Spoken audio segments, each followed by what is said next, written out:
Criou-se um mito tão devastador em volta da ansiedade que muitas pessoas se referem à ansiedade como uma doença e uma doença grave.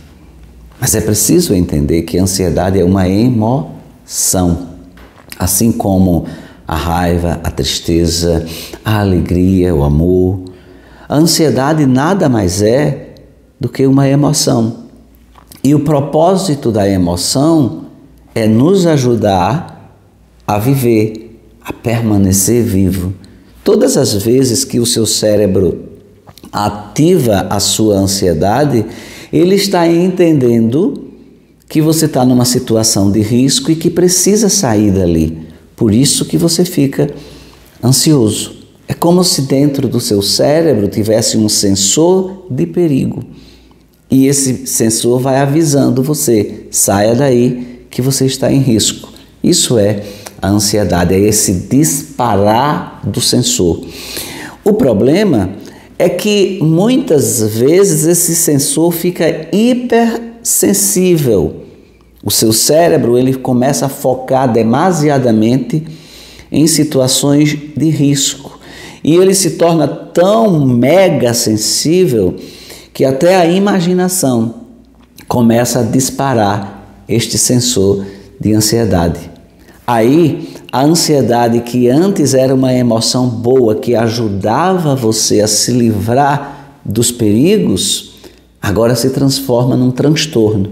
O transtorno de ansiedade, que é quando o seu cérebro está hipersensível ao perigo, a perigos que não existem, a perigos irreais, a perigos imaginados, perigos que surgem apenas na sua mente, fantasiosos. Então, esse transtorno, ele é muito perigoso, muito complicado. Por que o transtorno de ansiedade é tão perigoso?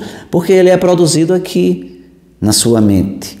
É diferente, por exemplo, de uma dor por algo por um ambiente, uma alergia.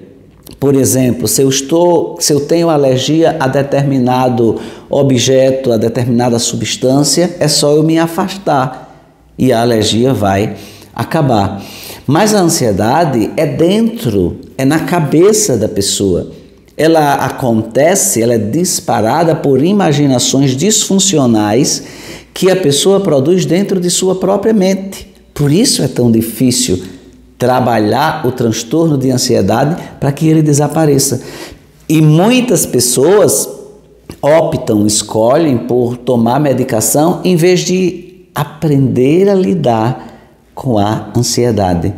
Aprender a conciliar pensamento, emoção e comportamento. Aprender a provocar pensamentos agradáveis. Aprender a confrontar os pensamentos desagradáveis. Não acreditar em tudo que vem na mente e entender que pensamentos são só sugestões e que eu posso seguir ou não. O treino cognitivo, o treino de pensamentos, de como lidar com os meus pensamentos é de suma importância para que a minha ansiedade não se transforme num transtorno e não me traga grandes sofrimentos.